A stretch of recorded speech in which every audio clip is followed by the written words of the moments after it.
Aviso importante, a voz é robótica e pode variar de sons reais. Todos os direitos autorais do livro pertencem ao autor. Se solicitado, o canal removerá imediatamente o conteúdo. Apoie os escritores, siga nas redes sociais e compartilhe o conhecimento.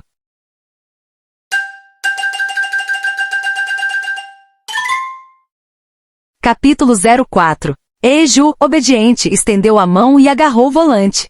Faça como eu disse. Não pare até chegarmos ao destino. O calor soprou em seus ouvidos, fazendo-a sentir náuseas. Presa ao lado de um estranho claramente instável, o coração de Eju estava tomado pelo medo. Suas mãos suadas estavam firmemente agarradas ao volante enquanto ela o girava. Bip, bip. O som familiar da discagem chamou sua atenção.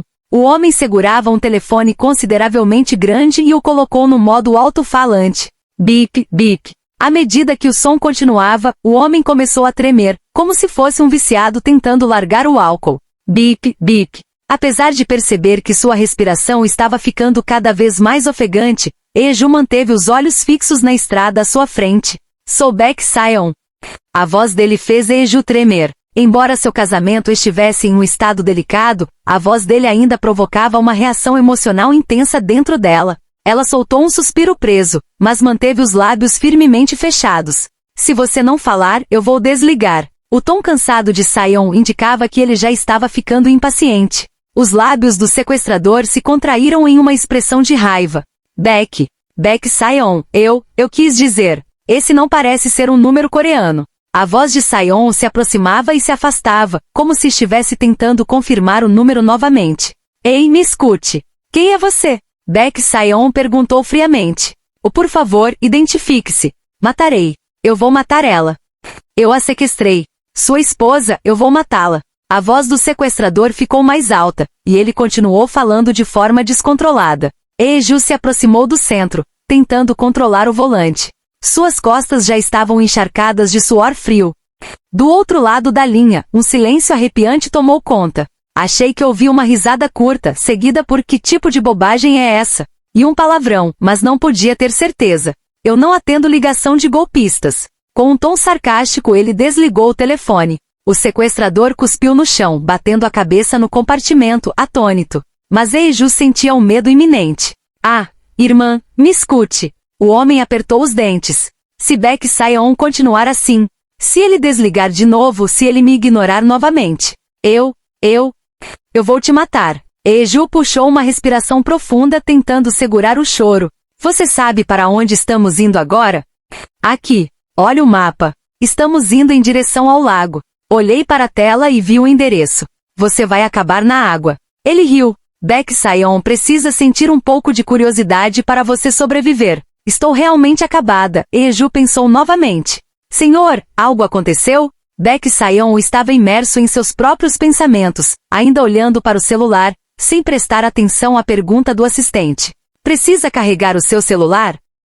Aquele assistente era tanto perspicaz quanto ansioso para agradar, mas quase não chamou sua atenção. O número de telefone de Baek Sion era quase um segredo público, especialmente entre os jornalistas políticos. Mas alguns anos atrás, quando alguém que havia deixado o jornalismo vazou seu número, ele teve que lidar com várias ligações de trotes e ameaças. No entanto, nunca ninguém afirmou conhecer sua esposa nem uma única vez. O homem de sobrancelhas franzidas soltou um resmungo e discou um número.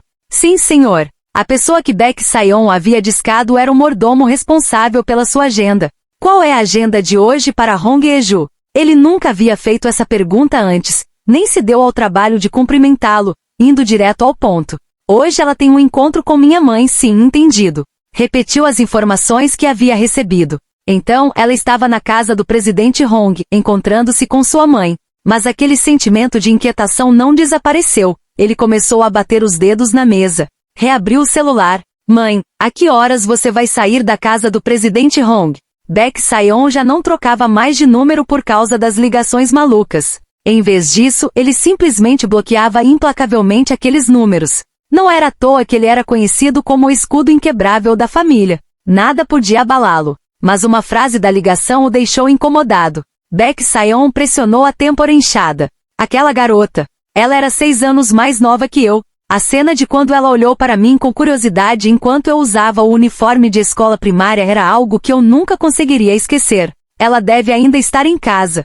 Não, está tudo bem. Boa noite. As dúvidas de Beck Sion não desapareceram, e ele discou outro número. Sou Beck Sion. Sim, como você tem estado? Eju está em casa agora? Será que seus sogros sabiam de algo? Sua sogra sorriu confiante, certa de que sua esposa estaria bem cuidada, pois as mulheres geralmente se sentem mais seguras na casa de seus pais. Então ela está bem. Claro que está, respondeu a sogra dele com orgulho. Após 3 chamadas, Beck Sion apertou a gravata, que estava frouxa. O paradeiro de sua esposa nunca havia sido revelado para ninguém. Como é possível que alguém saiba disso? Será que estou imaginando demais? Deve ser apenas um golpe de telefone comum. O quê? O assistente dele ficou surpreso. 406-000-1290. Ele disse o número secamente, apoiando a mão no queixo. Rastreie esse número. O quê? Lembrou? Aquele. 406-000-1290. 406-000-1290. O assistente repetiu o número, e nesse momento, o telefone do escritório tocou alto. O assistente júnior, apavorado, correu para pegar o fone. Certo, vou avisá-lo. Através da janela, a chuva continuava a cair torrencialmente. A sombra da preocupação se projetava no rosto de Beck Sion. Senhor, eles precisam que o senhor atenda a linha direta imediatamente. O governo de Albany enviou um pedido de contato urgente. Eles estão aguardando. Beck Sion olhou para o celular, que estava com apenas 4% de bateria, e então, com firmeza, o enfiou no bolso. Bip, bip. Outro telefonema foi feito. Atenda, atenda, atenda. A estrada seguia em frente, levando Eju para um lugar onde ela nunca estivera antes. Era uma área cada vez mais desolada. O sequestrador ligava freneticamente, mas nenhuma das chamadas foi atendida. Ele estava tão furioso que seu rosto ficou vermelho, e começou a chutar o banco de Eju incessantemente. Os golpes violentos fizeram seu corpo tremer. Ela agarrou o volante com força, suportando a vibração nauseante, desejando que tudo aquilo acabasse logo. Eu deveria gritar? Se Baishion atendesse a ligação, ela poderia pedir ajuda, pedir que ele a salvasse. Mas ele reconheceria sua voz? Afinal, Eju falhou no exame de tradução de linguagem de sinais 3 vezes porque não conseguia emitir som. Se ela falasse, ele provavelmente acharia que era falso. Esse filho da... Ele me ignorou de novo. O sequestrador se atirou com raiva para o banco do passageiro e começou a vasculhar embaixo do assento. Alguns segundos depois ele tirou algo, e com um som estridente uma faca apareceu em sua mão. Por que essa coisa está no meu carro? Quanto tempo ela está lá? Atende o telefone. Atende o telefone. Atende o telefone. Atende o telefone. Com os olhos frenéticos, o homem continuava a bater a faca contra o encosto de cabeça ao lado dela. Craque! O couro rasgado pendia como escamas de peixe, e o som metálico fez com que sua orelha direita parecesse congelada de terror.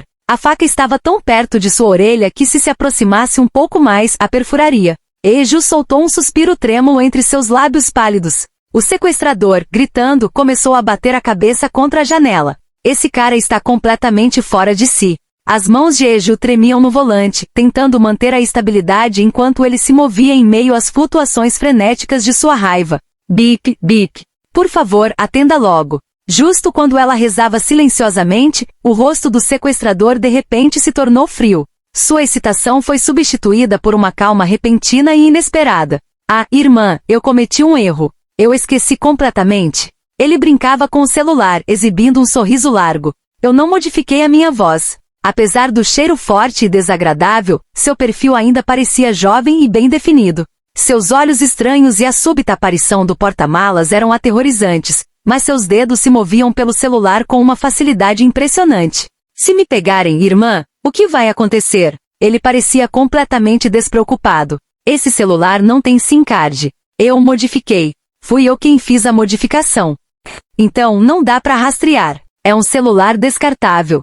Eles não podem rastrear. Como a faca já estava cravada no encosto do banco, Eju manteve os olhos fixos na estrada, sem se atrever a desviar o olhar. Tem um pequeno dispositivo instalado aqui, igual aos que a polícia usa para comunicações seguras. Eu coloquei aqui. Ele não usa sinal, mas pode ligar diretamente para Beck Sion. Todas as ligações vão para ele. Eu até coloquei um modulador de voz aqui. Eju engoliu em seco, assustada, ao perceber que esse sequestrador era muito mais meticuloso do que ela imaginava.